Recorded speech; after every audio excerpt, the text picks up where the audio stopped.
There's a couple of things. The first is, from a Mars portfolio perspective, when it comes to the snacking category, they are heavily exposed to chocolate. And the cocoa has been a structural issue in terms of cost for a while, and we think that's going to continue indefinitely. And so this helps them diversify out that snacking side of their portfolio. And it also helps them do a little bit more in emerging markets, which is an area where Kellanova has some strength.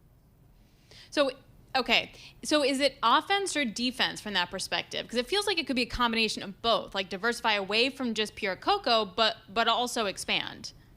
Yeah, I think it's a combination of the two. On the cocoa side, it's a little bit of risk mitigation, in helping to ease some of the costs they're feeling there. And traditionally, chocolate has held up actually really well through the pandemic and after the pandemic, but we're finally starting to see a little bit of weakness in consumer demand for chocolate, just because of food inflation. And so diversification will certainly help with that. And then, on a global basis, Mars has leading, they're in the top 3 market share in almost every region in confectionery. And so having more of the salty snack side and getting more into that can only consolidate their market share position in a lot of leading global, regions.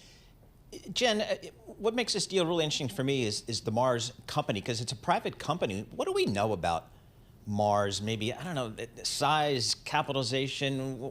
Did they ever talk to investors? Very rarely, but what they have disclosed, their annual revenue is a little over $50 billion. So definitely a sizable company. And what I think is very interesting is when you break that revenue down, nearly 60% of their revenue is coming from pet food. So although everybody associates Mars with chocolate, the larger portion of their business is pet. And so they own the Pedigree brand, they own the Whiskas brand, and that is a big powerhouse for them. And so when, that's part of the reason we think there actually won't be a lot of FTC pushback on this, because it's a smaller part of their portfolio, and the products are, there's really no overlap between what Kellanova does and what Mars does. Amazingly, I did not know that. I did not know that at all. This is why we love Jen Bartashus. Chocolate-covered dog food. I mean, that would kill them, but sure, right? Dogs can't have chocolate. Isn't that a thing?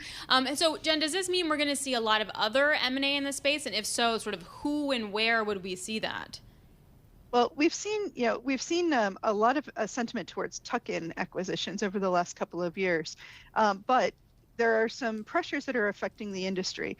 So when you listen to what all of these packaged food companies are saying, their priority for 2024 and headed into 2025 is regaining volume. But the problem is the consumer is not yet in a position where they're buying bigger volumes of food.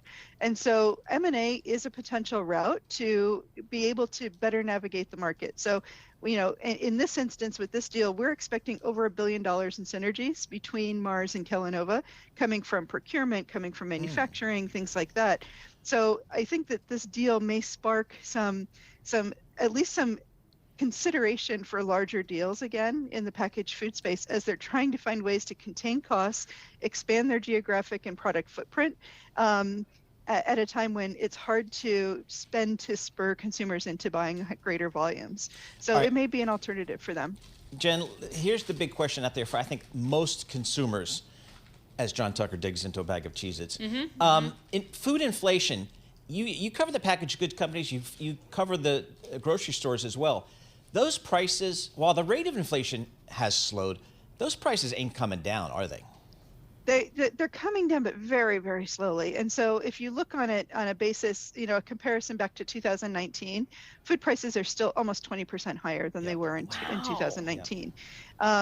Now, in certain categories where there's been relief, especially from the cost of commodities, so as corn has come down and soy has come down and wheat has come down, sugar has come down, we've seen a little bit of price relief, but it's going to take some time for that to really translate into something that consumers feel in their pocketbook, instead of just individual products being either not getting increases or coming down slightly in price.